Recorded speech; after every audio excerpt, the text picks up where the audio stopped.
अच्छे।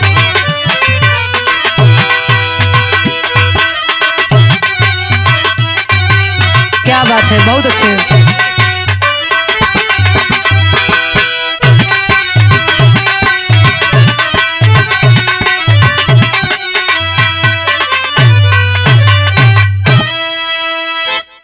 आई भैया, हम बिरहा लोक गीत गायिका ज्योति यादव प्रतापगढ़ी एक बार पुनः आप सभी बिरहा श्रोता भाई के बीच में एक ऐसा बिरहा, एक ऐसा कांड लेके उपस्थित हूँ जो कि आए दिन सुनने को मिल रहा है कि एक ना एक कांड आए दिन समाचार, टीवी, पत्रिका, यूट्यूब के माध्यम से हम लोगों के बीच में उभर कर आ रहा है। ये दुनिया, एक समय था लोग रंगों की होली खेला करते थे। आज के दौर में लोग खून की होली खेलने के लिए उत्सुक हैं। लेकिन ये कहानी कैसी है, कब की है और कहाँ की है? हाल ही में गोरखपुर में एक ऐसन दर्दनाक घटना घटल बा। घटना के सुन के, कहानी के सुन के हर कोई के दिल रहल जाई। कहानी कैसन बा? कवि जी लिखत हुआ 4 लाइन भूमिका में गुरुजी कहना बा।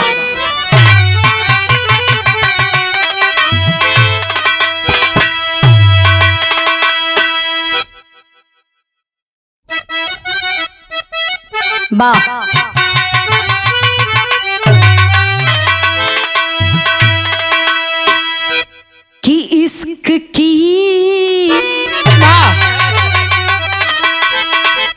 इश्क की एक बीमारी चली देश में,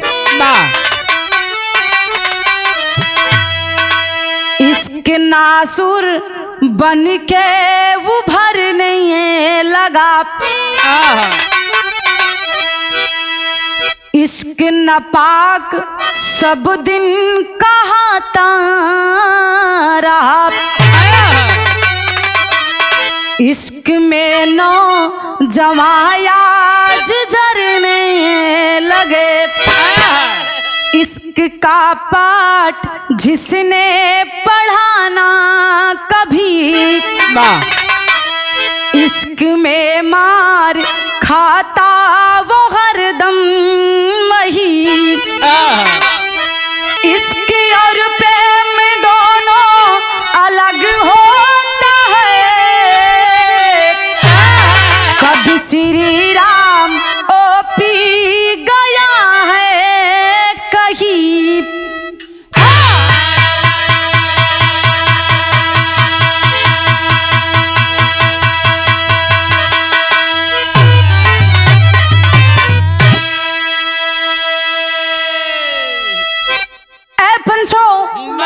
मैं अपने हर बिरहा में बताने का काम करती हूँ और आज भी बता रही हूँ।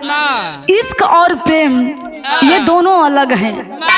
प्रेम हमेशा पाक और पवित्र हुआ करता है, लेकिन इश्क, ये जो दुनिया में आज इश्क चलत है ना, ये खतरनाक बीमारी है। और जेकरा इश्क के भूत पकड़ लेलस वो तो हत्या करी, आत्महत्या करी, एक ऐसन कदम उठाई ओकरा ना शुद्ध रही ना होश रही कि हम करत बानी सही कि होत बाई गलत। ये से निवेदन बा इश्क करे वाले भाई से, प्रेम करिए पर इश्क मत करिए ए भैया। लेकिन बिरहा में एक लाइन कव्वाली के टुकड़ा गुरुजी बड़ा बेजोड़ लिखत हुआ। कैसे?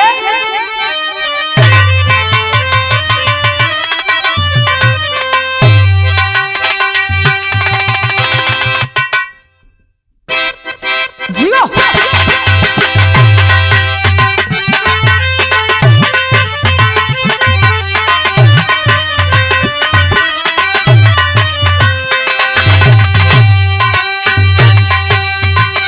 या खुदा तुझसे अर्जी लगा।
विरह में ई गजल से बेजोड़ हमरे कवि जी भाव लिखत हुवन। भाव कैसन बा बारे कवि की लेखनी।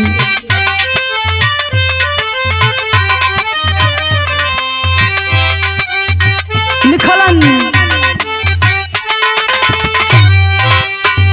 दोस्त किसका है कैसे बताऊं। बहुत अच्छा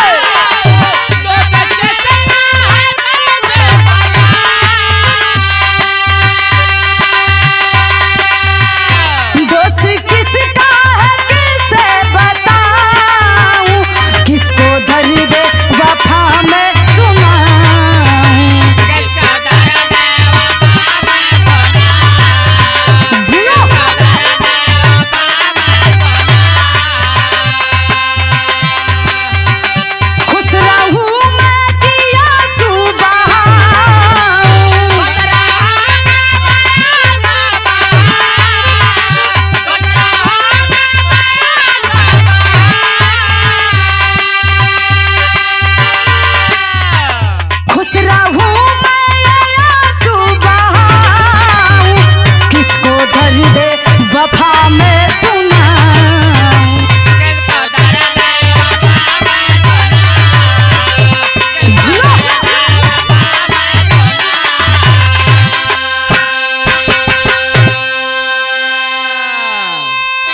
भैया ये कहानी सुनिए आप लोग और आप लोग समझिए कि आखिरकार हमारे हिंदुस्तान में आने वाली पीढ़ियों में और इस समाज में क्या हो रहा है।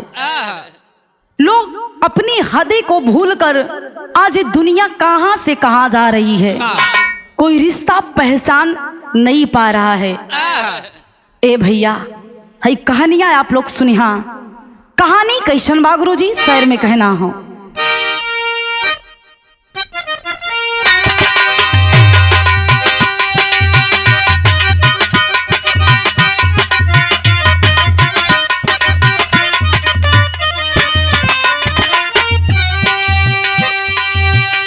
गजब के लोग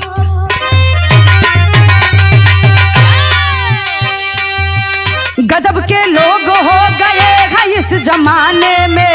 बना है वाहन मानो आज क्यों अनजाने में।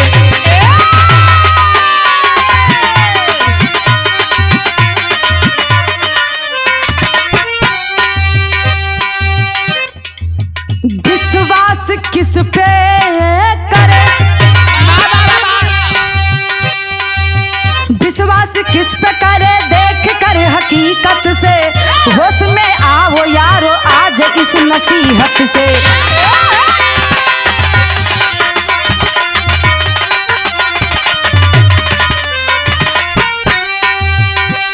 कि जिला गोरखपुर की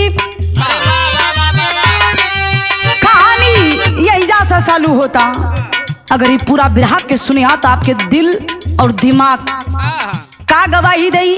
बिरहा में कमेंट करके आप लोग जरूर बताइए कहानी कैसन बा।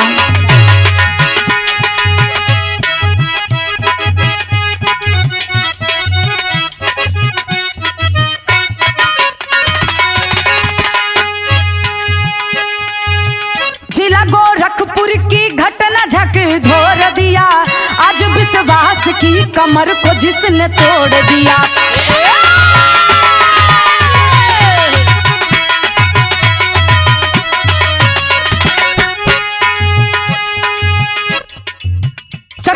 शिवपुर गांव चौरी चौरा थाना है। निषाद बस्ती राम जी को जो घराना है।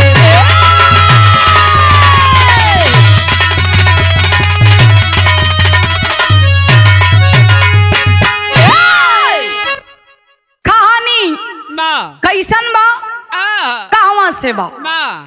जिला गोरखपुर के अंतर्गत चकदहा शिवपुर चौरी चौरा थाना के अंतर्गत निषाद बस्ती।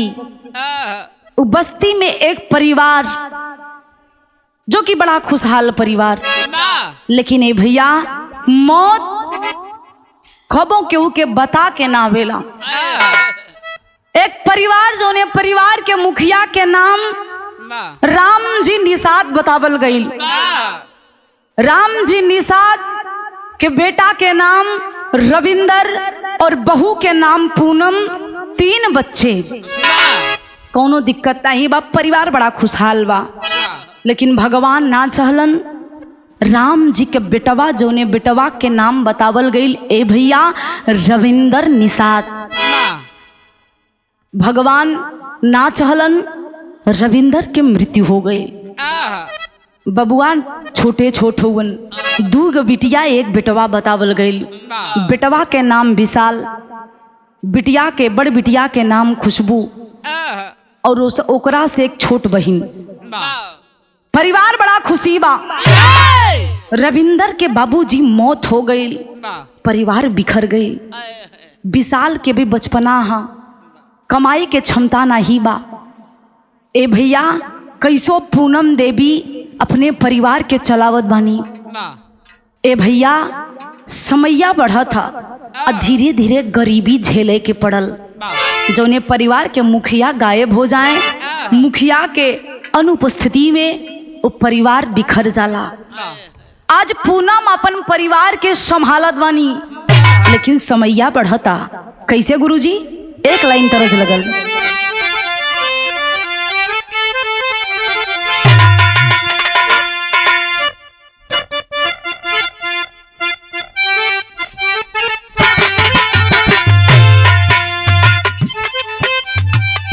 गीत बड़ी पुरान बा, लेकिन आज भी मार्केट में के लोग पसंद करेलन। कैसे? गुरही जलेबिया बिचाई पिया मेला में,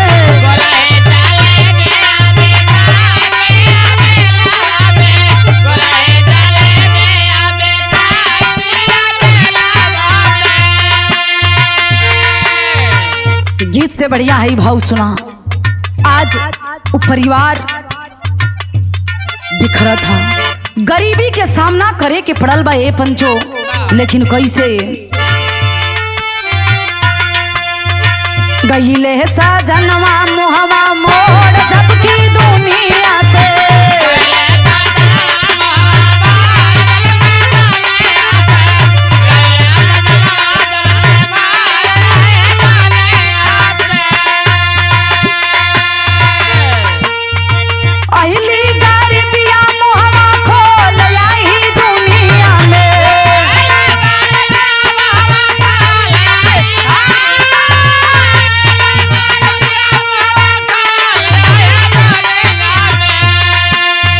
गहिले साजनवा मुहवा मोड़ जबकि दुनिया में।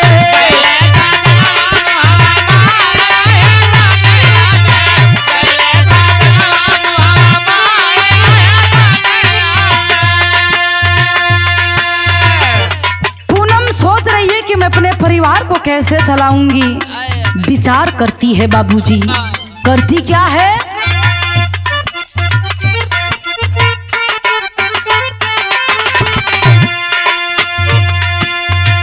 करके मजदूरी पूनम घरवा चलावेली।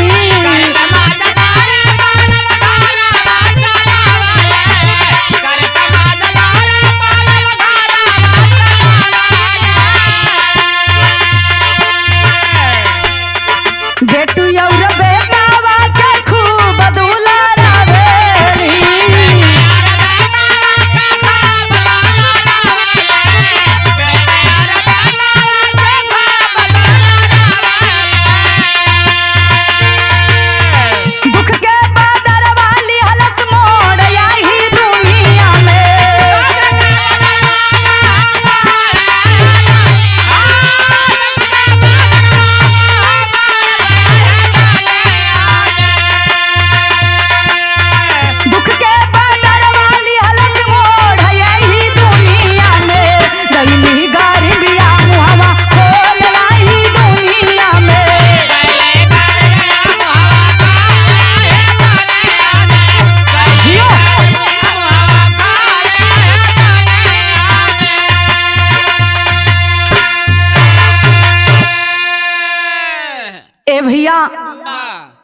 आज पूनम 3 गो लड़का और अपने ससुर राम जी के साथ में परिवार के लालन पालन मजदूरी करके बाबूजी चलावत बाड़ी। अच्छा, एक समाज में एक महिला के लिए अपने परिवार को संभालना बड़ा कठिन काम है। आज पूनम कैसे भी करके अपने परिवार को हर एक सुख सुविधा को पूरा करने की कोशिश कर रही है, लेकिन आज होनी में कुछ औरी लिखल बा। होखत का बा भैया, एक लाइन तरज हो।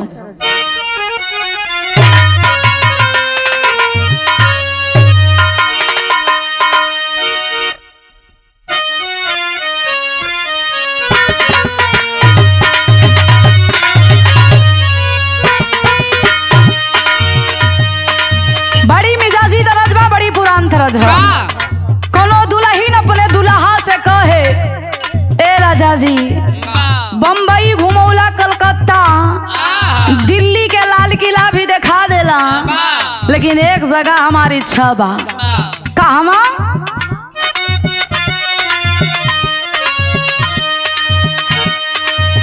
ए राजा हम के बनारस घुमाएदा,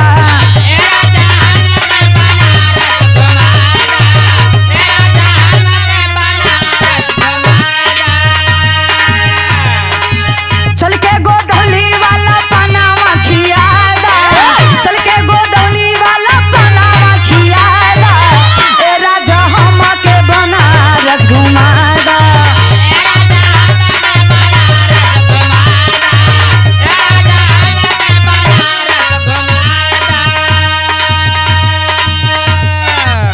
आज पूनम गरीबी को झेल रही है, लेकिन इसी बीच में एक हैवान की एंट्री होती है पूनम के जिंदगी में। कोई इंसान है कौन?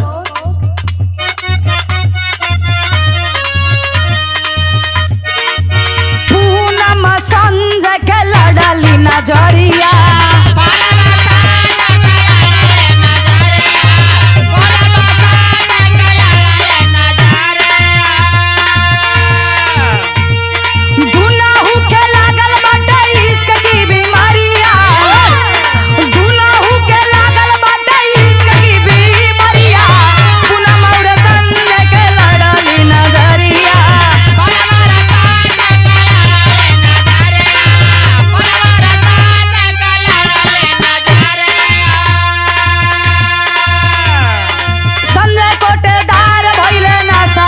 चूर हो।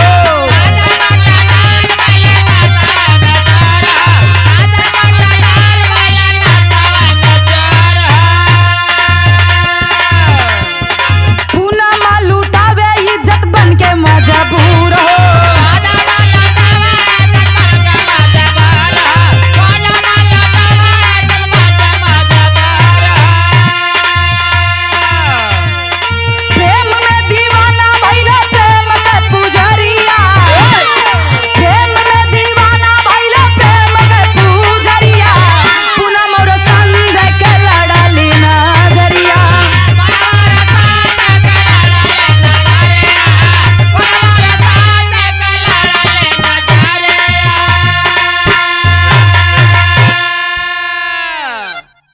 पंचों, बताया जाता है सोशल मीडिया के माध्यम से, ये मैं नहीं कह रही हूँ, ये वहां के लोग, यहाँ तक कि उनकी बेटी पूनम देवी की बेटी, बड़ बेटी जेकर नाम खुशबू बतावल गई।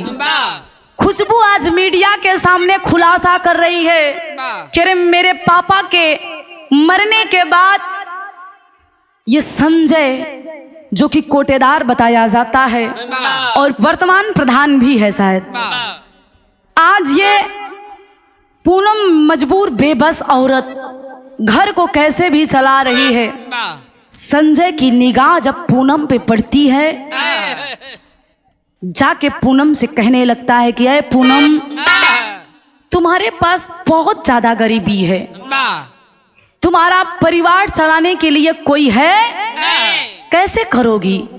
मेरी बात को मानो, मेरा हाथ थाम लो, मैं तुम्हारे परिवार का लालन पालन करूंगा। अंगूठा लगाओ बस। ए भैया मजबूर औरत तनी से पैसा के लालच देखलिन, पूनम के लगल कि हमार परिवार के नैया पार हो जाई। यही से पूनम के गलती भई। संजय के हथवा पकड़ली ने बाबू। पूनम और संजय के धीरे धीरे प्रेम हो गई। सोचिए, 2 बेटी 1 बेटा, और यहाँ तक कि बताया जाता है कि संजय की पत्नी है, उसके भी बच्चे हैं। लेकिन फिर भी आज पूनम और संजय को दोबारा प्रेम होता है। ये प्रेम नहीं है, ये हवस है, इश्क की बीमारी है। पूनम संजय के नजर लड़ल बा, धीरे धीरे नैना चार भइल बा। ए भैया, आज पूनम से मिले खातिर दिन दोपहर रात कोनो समय संजय नहीं देखत बा। जब मर्जी करत तब आ जात। गांव में खबर फैल गई, करी बाप रे बाप, रविंदर के मरला के बाद रविंदर के पत्नी संजय कोटेदार के साथ अवैध संबंध बनावत। बिटिया खुशबू सयान हो गई। संजय सोच गया कि अगर इसकी बेटी घर में रहेगी तो हमारा मिलना जुलना बंद हो जाएगा। हई दोनों चाल कैलन, गलतियां पूनम के भी बा। चाल कैली ने बाबू, अपन बिटिया के अपने कुछ दिन नैहर रखे, कुछ दिन अपने बहन के घर में अपने खुशबू बिटिया के भेज दें। धीरे धीरे समय बीतत बा, प्रेम बढ़ता, लेकिन आखिरकार धीरे धीरे समैया बढ़ता, ये दोनों जन के प्रेम बढ़त बा। ये भइल का गुरुजी, एक लाइन तरज हो।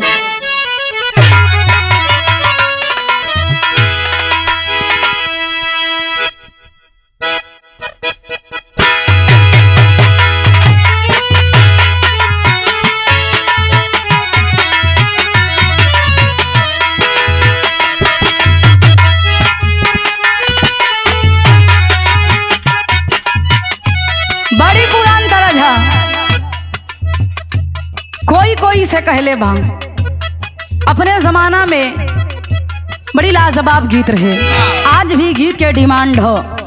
कैसन गुरुजी?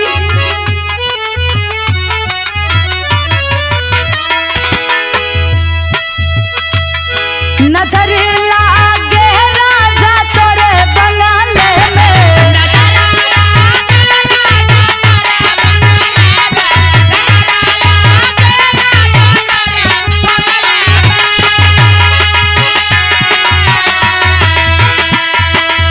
लेकिन बारे मुकद्दर के मालिक केकरा नसीब में का लिखल बा केहू के नहीं पता बा। आज विधना के गजबे खेलने आ रही बा। कैलन का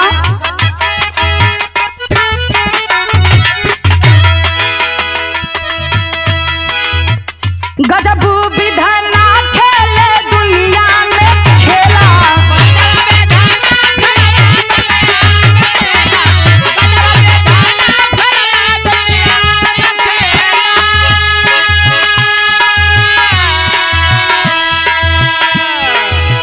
भइल का भैया?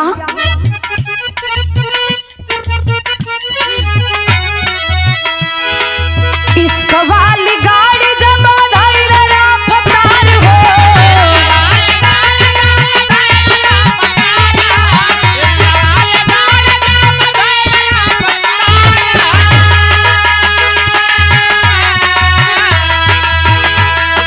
पटरी हिलन लागी भइल का करार हो।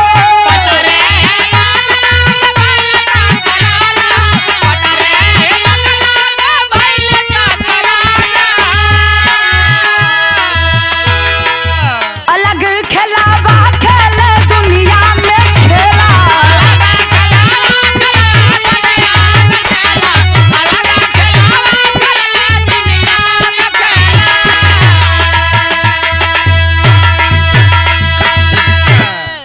ए भैया, आज पूनम और संजय का प्रेम धीरे धीरे धीरे धीरे बढ़ता चला गया।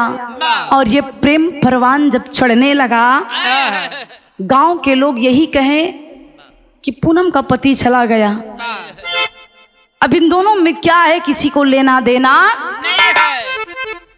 पूनम गरीबी के झेलत है, संजय से कुछ पैसा मिलल,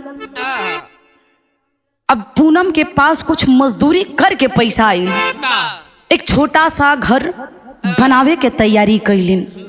और जब धीरे धीरे घर तैयार भइल, उ लेंटर लदे के पारी आ गई, तो संजय से पूनम एक दिन एक ठो बतिया कहलिन। का भैया, बिरहा में स्वर्गीय रामदेव उस्ताद वाली तरह से लगल।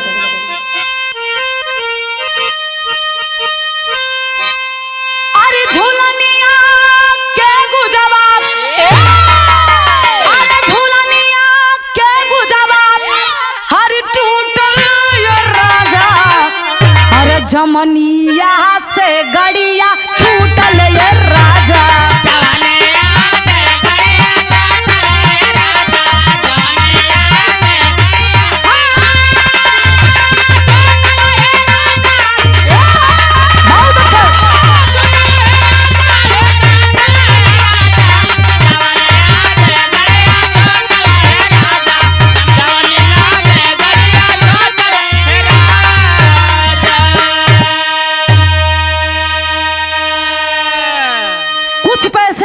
जब ये घर बना लेती है, लिंटर भी पड़ जाता है, और जब छत ढलल बा, घरे के रहे के ठिकान हो गई, पूनम खुश है कि मेरा छोटा सा घर बन गया, अब मुझे किसी चीज की दिक्कत।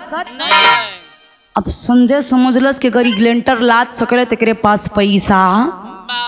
अब संजय एक प्लानिंग करत हुवन, पूनम से जाके संजय कहलन। का कहलन भैया? अरे संजय बनी गईले, अरे संजय बनी गईले, अरे मुदैया ये बाबू मांगेला पूनम रुपया ये बाबू।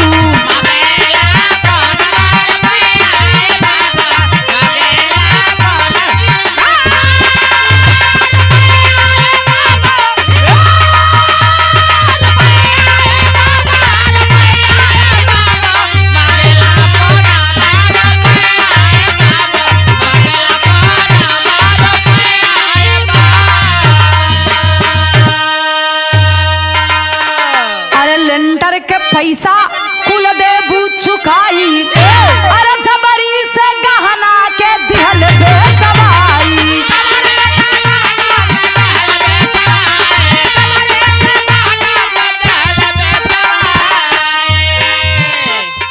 पिकअप खरीदे,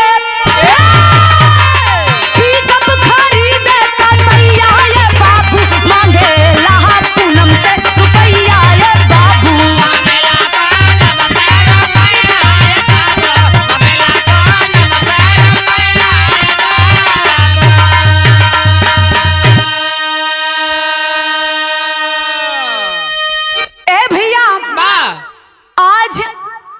पूनम के पास ये संजय आता है और पूनम से कहता है कि पूनम, कुछ पैसे की जरूरत है, जो तुमने लेंटर अपना ढलवाया था वो पैसे में कर्जे में लाया था, पैसे दे दो और उसको चुकाना है। पूनम हथवा जोड़ के कहलिन कि सुना संजय, पैसा नहीं बा, कुछ महीना के बाद बा, हम कहीं ना कहीं कर से पैसा चुका दे, काहे ना तो वहीं दे देता। अच्छा, जब प्रेम भइल बा तो हक अधिकार बटवे करस। संजय जब इतनी बतिया सुनलस, क्रोध में आइल बा, खलस किया पूनम, मुझे पता है कि तुम्हारे पास बहुत सारा गहना पड़ा है, क्या करोगी उस गहने से?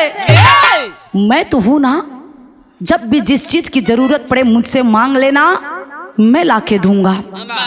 पूनम से ये बाबरू जबरी जाके गहनवा के बिचवौले बा, गहनवा के बेचवा के जोन रुपया मिलल, उ रुपया से जाके एक पिकअप खरीदलस। और जब बतिया पता चलल पूनम के, पूनम जाके पूछे लगलिन कि संजय, तू तो कला कि हमरे पास पैसा ना ही बा, आज इतनी बड़ी गाड़ी कैसे लेला? फटकार के दुआरी से संजय भेजले बाप, तू मेरी पत्नी नहीं है जो मुझसे सवाल करेगी जवाब करेगी, तेरा जो कायदा है उसी कायदे में रहना।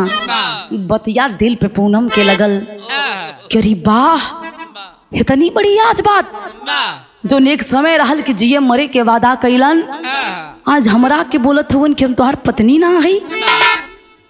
चली आती है पूनम घर पे। ये संजय एक दुकान खोलता है सेटरिंग का। जब खबरिया पूनम के लगल तब पूनम चल दिलस अपन पैसा मांगे। कलश की ये संजय मेरा पैसा दे दो, मुझे जरूरत है, मेरे बच्चे हैं, परिवार चलाने के लिए मेरे पास पैसे नहीं हैं, रुपए की जरूरत है, मेरा रुपए मुझे लौटा दीजिए। ए भैया वही सेटरिंग के दुकान से पटरी निकलस, वही पटरिया खींच खींच के पूनम के शरीरिया पे मारत बा कसाई। कम से कम 3 पटरी तोड़ले है। ये बात हम ना कहत बनी, पूनम की लड़की खुशबू बता रही। शरीरिया पूरा काला भइल। चल देलस पूनम थाने में रिपोर्ट लिखावे खातिर। बतिया संजय के पता चलल बा। ए भैया संजय कैलन काम, थानमा में जाके घूस देलन और किसिया के रफा दफा कर देलन। अब यहीं से पूनम और संजय के बीच में दरार पड़ गई। अब प्यार में जब दरार पड़ल बा तो जुनून चढ़ल बा के था के भैया बिरहा में टेरी लगल।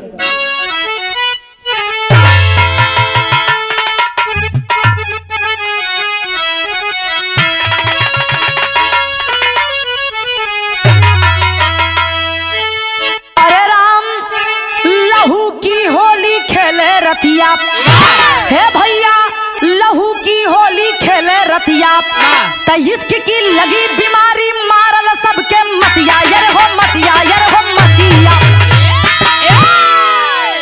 इश्क की लगी बीमारी मारल सबके मतिया, लहू की होली खेले रतिया। आई हो बतिया देखा हम ना कहत बानी। सोशल मीडिया पत्रिकाओं वहां के लोग, उनकी बेटी जो वहां पे मौजूद थी वो गवाही दे रही मीडिया के सामने। जब प्रेम में दरार पड़ल बा तो संजय आके धमकी दिया कि तू मेरे साथ इतना बड़ा कदम उठाई, थाने में जाके मेरे नाम का रिपोर्ट दर्ज करा के आई है, मैं तुझको नहीं छोड़ूंगा। ए पूनम याद रखना, कहीं भी मुझे अकेले में अगर तुम मिल गई तो मैं तुम्हें बख्शने वाला नहीं हूं, जान से मार दूंगा। पूनम ई बतिया जी के चाहत रहलिन। गांव में होला हर एक औरत से अपन दुख दर्द बांटेली। केहू से पूनम ई बतिया कह देलिन कि संजयवा हमरा के धमकी देत बा, मारे के धमकी देत बा। अच्छा ये बतिया था यही तक छोड़ा, लेकिन यार संजय पागल भइल बा, पूनम के खून के प्यासा भइल और कदम उरतिया में उठौलस। लगभग 1 बजे रात पूनम के घर पे जाता है और जाकर के करता क्या है, पापट में कहना बा।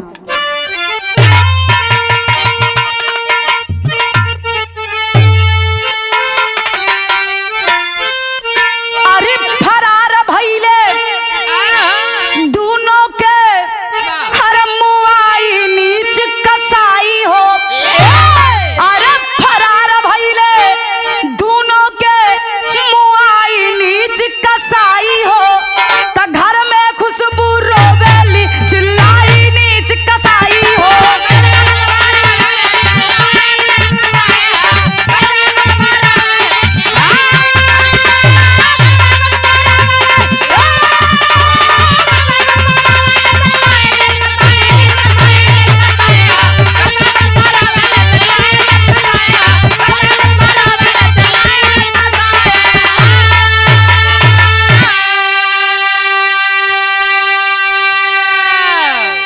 ए भैया घर के बरामदे में खुशबू की छोटी बहन और खुशबू की माँ, जिसका नाम पूनम बताया जाता है, तख्ते पे दोनों माँ बेटी लेटी हैं, बातें कर रही हैं। और पूनम के बड़ बिटिया जेका नाम खुशबू बतावल गई, खुशबू एक ठे कमरा में अपने आप के बंद करके सूतत बा।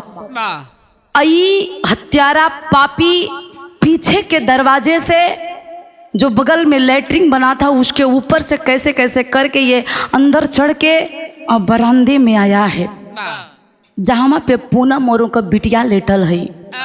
ए भैया बतावल गई एक ठे गेड़ासा लेके, जेके हमरे अवधि में गेड़ासा कहल जाला। हौ गेड़सवा लेके बाका भी लोग कहेलन। ओके ले जाके पूनम के पास पहुँचलस और 3-4 गो इंसान जब राती में केहू के पास अइया था ओकरे आभास तो होबे करी। पूनम के आँख खुलल बा तो चारों आमने सामने खड़ा हुवन। चारों के देख के पूनम पगला के उठल बा। और जब पगला के उठत संजय जाके मुंह के दबौले हुवन। अब प्लानिंग कर लेलन कि आज के छोड़े के ए बाबू एगो कसाई नियन हो गड़सवा उठा के वार पे वार जब करे लगलन तब पूनम के दिल से आवाज निकलल बा। आवाज निकलल बा, ए भैया। बगलिया में लेटल बिटिया के अखिया खुलल। उठ के 13 साल की वो लड़की उठ के बैठती है तब पिछवा से हथवा पकड़ के वो बिटियावा के भी बोटी बोटी काट देलन। बारे नीच कसाई पूनम और उसकी बेटी को जब बोटी बोटी काट के वही तख्ते पे बिछा देते हैं। खुशबू के पता चलल बा। खुशबू दरवाजा पीटत बा कि ए भैया, ए भैया, हमरे मम्मी के मत मारा, हमरा बहन के छोड़ दा। समझ गए कि इसकी बेटी भी जाग गई, इसको पता चल जाएगा तो सारे गांव को पता चल जाएगा। ए भैया दौड़ के गलन, आवाज कैलन कि यहू के काट के मार दाना था, ये पूरी खबरिया गांव में फैला दे। खुशबू की चालाकी अंदर से अपने आप को बंद कर लेती है और इधर से ये संजय दरवाजा को तोड़ने की जब कोशिश करता है तो खुशबू जोन बिटिया रहल एक दिमाग लगौलस। दिमाग लगौलिन का भैया,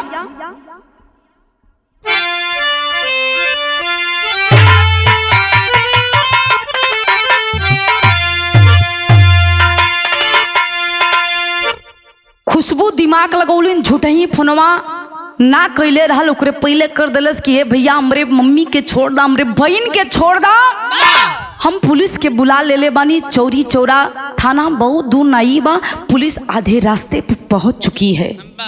इतनी बतिया सुन के संजय डर के अपन साथियन के साथ में लेके भाग गईलन।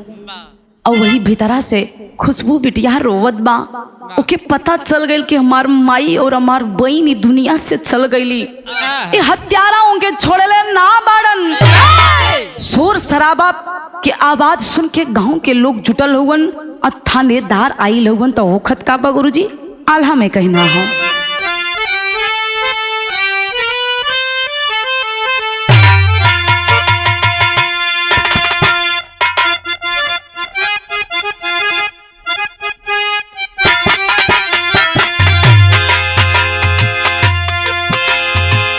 बदलल समाज आज,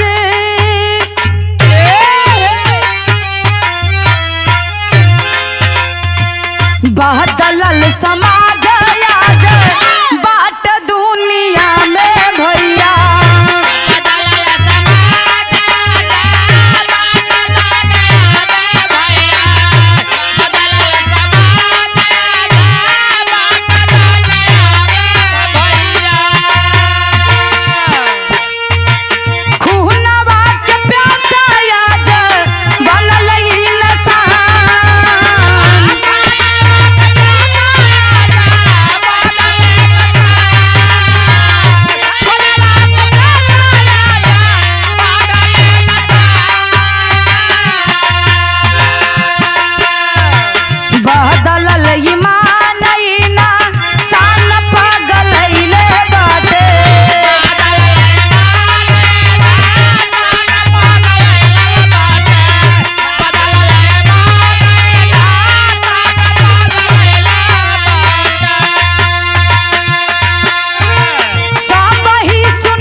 भैया आज शोर शराबा के आवाज सुन के आस पास के लोग थानेदार भी आए हैं और गेट से खोल के जब खुशबू के बाहर निकालल गई तो खुशबू उ बटल लसिया के देख के जोन टुकड़ा में विभाजित भइल ह ओके देख के खुशबू पगला गई, वही क्षण पे बेहोश हो गए। ले भैया लोग जुटल हुवन, प्रशासन के लोग आइल हुवन, वो लसिया के बटोरलन।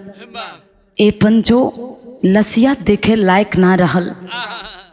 ए भैया आज पूरा गांव वही घटना के देख के सोच में पड़ गई कि आखिरकार इस दुनिया में कैसन कैसन हैवान पड़ल हुवन। और सब के मुख से एक ही आवाज निकलल, केहू और ना किहल कराइल संजय के बाप। खुशबू के होश आइल बा तब पूछताछ चालू बा। गुरुजी आल्हा बदल गई।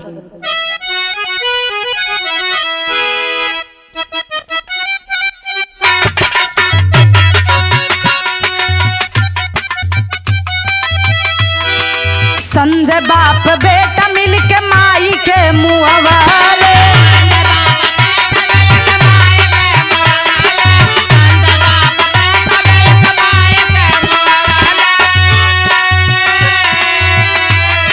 छोटकी बहिनिया नहीं छोड़ल बदकार,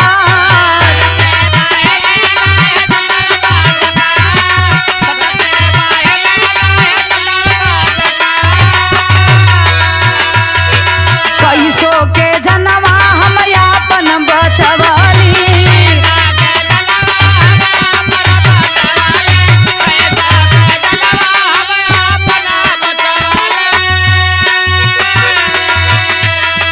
भीतर बंद कई के रख लिया अपन के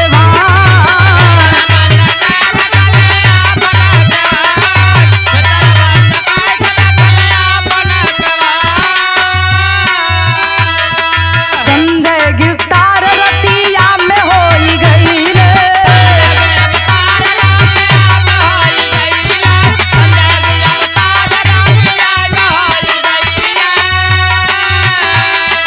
पूछताछ थानवा में करई पहरदार,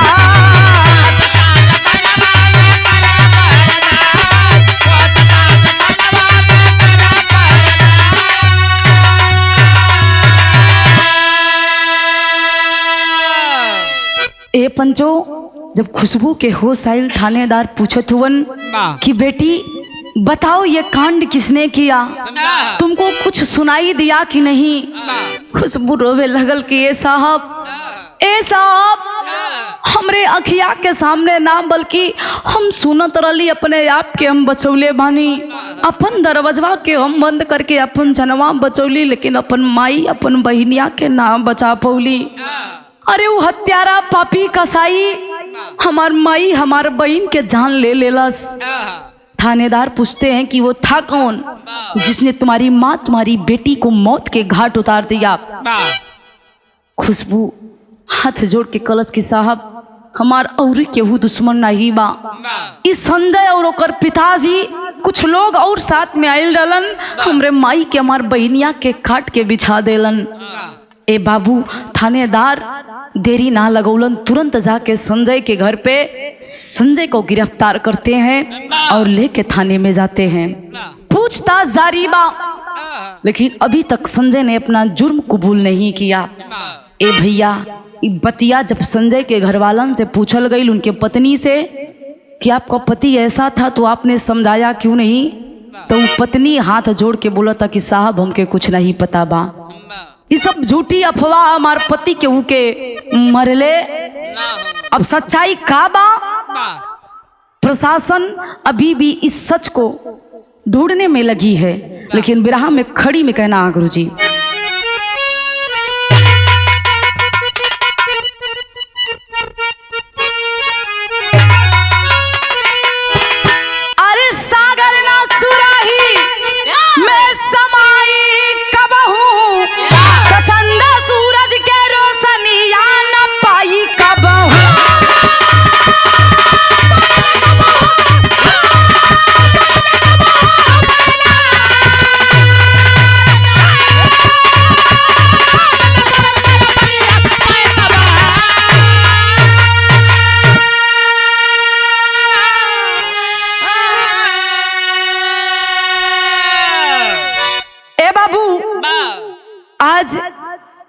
पूरा परिवार सहम सा गया है। सोचने वाली बात है, जिस परिवार की एक साथ में दो दो लाशें घर पे आ जाएं, वो भी टुकड़ों में विभाजित होके, तो सोचिए उस परिवार पे क्या बीतेगा। आज वो खुशबू रो रो के सरकार से, प्रशासन से एक ही विनती कर रही है कि मुझे न्याय चाहिए, ना धन चाहिए ना दौलत चाहिए, बस न्याय चाहिए। जिस हत्यारे ने मेरी माता मेरी बहन को मौत के घाट उतार दिया है, उसको सजा होनी चाहिए, फांसी होनी चाहिए। पूरे परिवार पूरे गांव की यही मांग है कि जिसने भी ये काम किया है उसे सजा होनी चाहिए। ए भैया, लेकिन अभी भी प्रशासन तलाश में है कि असली मुजरिम है कौन। ये तो खुशबू बता रही है कि संजय है, लेकिन प्रशासन का जो काम है वो प्रशासन अभी तक अपने काम में सफल नहीं हुई है कि असली मुजरिम है कौन। और यहाँ पर संजय के घर वाले सीबीआई जांच की मांग कर रहे हैं कि सीबीआई जांच होनी चाहिए, दूध का दूध पानी का पानी अलग हो जाएगा। मैं भी विनती करूंगी प्रशासन के लोगों से, सरकार से, कि जो असली दोषी है, असली मुजरिम है, उसे सजा होनी चाहिए। कहना पड़ा गुरुजी। संजय कोटेदार हाथे लगल हाथ कड़िया, अरे जेलिया में जाके सारे निकलल हाय कड़िया।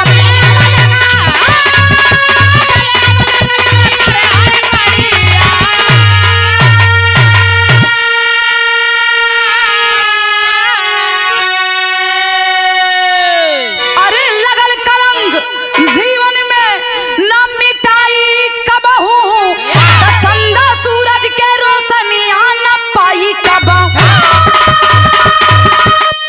ए भैया, आज संजय को हथकड़ी लग जाती है, गिरफ्तार हुआ, थाने में है, लेकिन एक बात, भले ही वो दोषी ना हो, मैं नहीं कह रही हूं कि वो दोषी है, भले अगर वो दोषी नहीं है कोई और है, लेकिन संजय के माथे पे जो कलंक लगा है वो कभी मिटने वाला कलंक है। क्या कि उसके पास खुद की बीबी है, लेकिन गैर औरतों पे वो गंदी नजर डालता है। ये अब तक उस गांव के, उस जिले के लोग जानते थे, आज पूरा उत्तर प्रदेश जान गया है। लेकिन मैं निवेदन करूंगी आने वाली पीढ़ी से, हर समाज से, कि अपने परिवार को ही नहीं बल्कि गांव की जनता, गांव के समाज, और यहाँ तक कि पूरे उत्तर प्रदेश ही नहीं बल्कि भारत में हर कोई पे गंदा नजर ना डाले के चाहिए। ये मर्द जात के लिए नहीं बल्कि चाहे मर्द हो चाहे औरत हो, हर कोई के लिए ही नियम बा। अगर शादीशुदा हो तो अपने में खुश रहो। कैसे कि शादी, हम पहले भी बताइला, आज भी बतावत बानी कि शादी कोई मजाक नहीं है, ये पवित्र रिश्ता है, पवित्र बंधन है, इसको मजाक में मत लीजिए। अरे किसी का घर क्यों बर्बाद कर रहे हो? किसी का घर, किसी का परिवार, किसी की इज्जत, किसी की दुनिया क्यों बिगाड़ रहे हो? अगर आप किसी का परिवार बिगाड़ोगे तो आपका भी परिवार बिगड़ेगा, आपकी भी आने वाली संतान वही करेंगी। तो निवेदन बा, केहू के परिवार मत उजाड़ा। आई हवस, प्रेम ना बा, के हवस कहल जाला। ये से निवेदन बा, हमरे बिरहा गावे के ही एक मकसद रहल कि आवे वाली समाज में, आवे वाली पीढ़ी जोन बा, ऐसन दोबारा हरकत, दोबारा गलती ना करे। आखिरी और अंतिम लाइन में कहना पड़ा,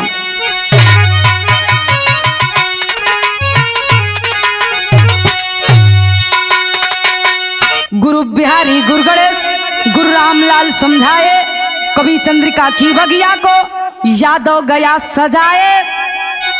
अरे लहू से